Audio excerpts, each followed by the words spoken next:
ठाकुर जी को भोग कौन लगाएगा? अरे भगवान को भोग लगाना भी तो जरूरी है। तो इसलिए सोचते हैं और कहते हैं कर्माबाई से कि कर्मा एक काम करो, आप रुक जाओ, क्योंकि यदि सब चले जाएंगे तो भगवान को भोग कौन लगाएगा? किसी का होना तो जरूरी है। तो इसलिए एक काम करो, आप यहीं रुको, हम जाते हैं स्नान करके आते हैं।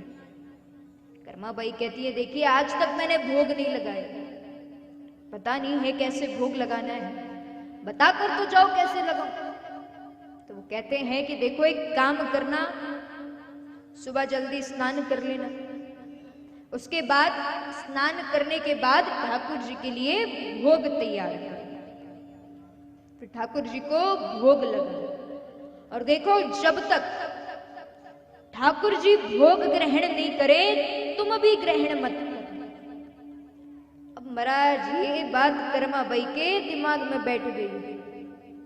तो जैसा माता पिता ने कहा है दूसरे ही दिन कर्माबाई जल्दी उठ गई, स्नान कर लिया है, अब भगवान के लिए भोग तैयार करते हैं। तो उस भोग में उन्होंने बाजरे का खींचड़ा बनाया।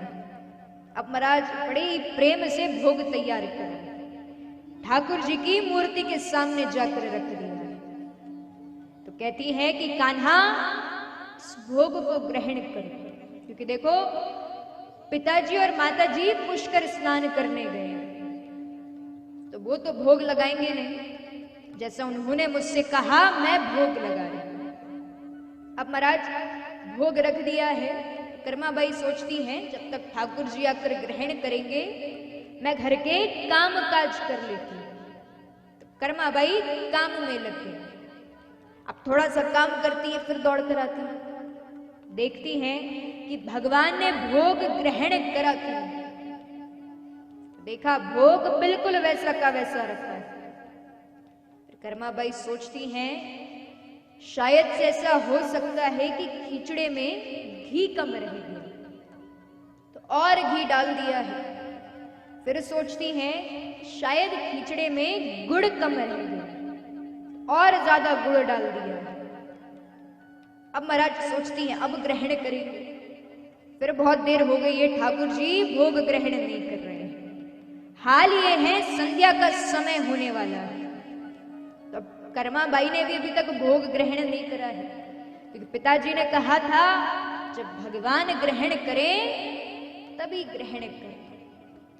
तो कर्माबाई जो है वो ठाकुर जी से शिकायत करने लगती है, कहती है वाह कान्हा, अरे जब पिताजी थाने भोग लगावे तो दौड़ो दौड़ो चलो आए, आज मैंने तुम्हें भोग लगाया तो ग्रहण नहीं कर रहे हो। अब सोचती हैं अब ग्रहण करेंगे, पर महाराज ठाकुर जी भोग ग्रहण नहीं कर रहे। तो कर्माबाई कड़वे कड़वे वाक्य बोलने लगी। संध्या होने वाली है, अब कर्माबाई को लगता है कि ठाकुर जी नहीं आए तो मैं भी भूखी रह जाऊं। तो कर्माबाई इसलिए ठाकुर जी को पुकार लगाने लगती है। क्या कहती है?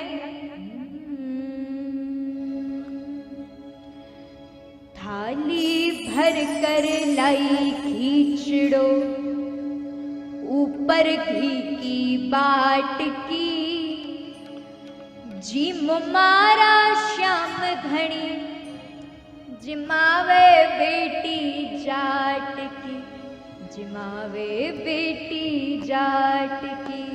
तो दोनों हाथ ऊपर करके मीठी मीठी तालियां एक साथ तो मत।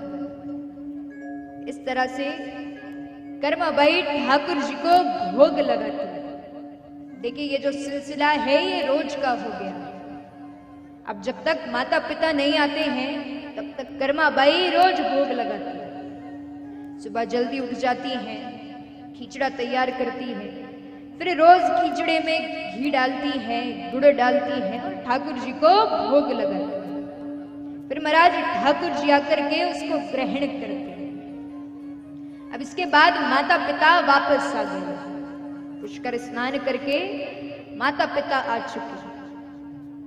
कर्माबाई से पूछते बेटी रोज भोग लगाया? कर्माबाई कहे यहाँ रोज भोग लगा।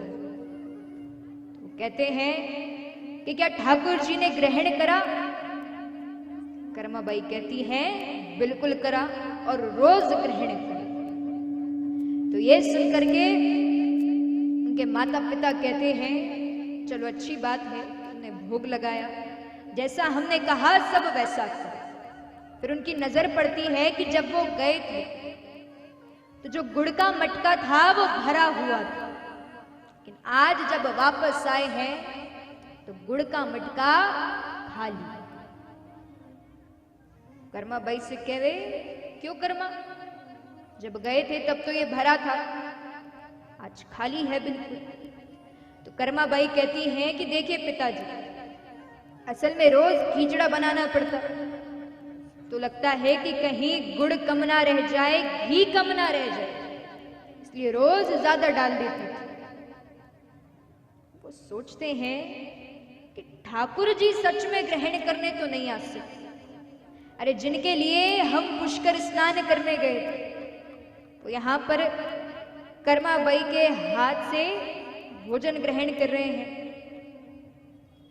उसके बाद वो कहते हैं ऐसा हो सकता है कि कर्मा झूठ बोले।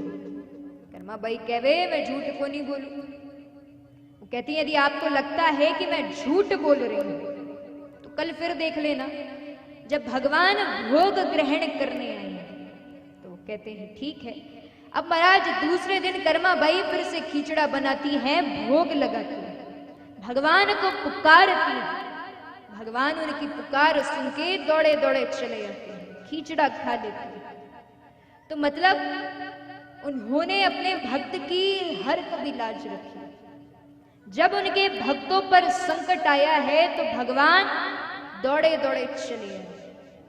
ऐसे ही नरसिंह जी, जब नरसिंह जी के ऊपर संकट आए ठाकुर जी दौड़े दौड़े चले।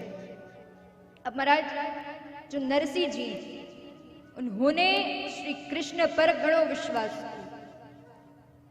अच्छा किसी को पता है कि नरसिंह जी को ठाकुर जी ने कितनी बार दर्शन दिया? कई लोग सोचते हैं 1 बार, 2 बार, 3 बार, पर महाराज भगवान ने नरसिंह जी को उनके जीवन काल में 52 बार दर्शन दिए, 52 टाइम्स। अरे यहां 1 बार दर्शन नहीं हुए, यहां पर 52 बार दर्शन करे।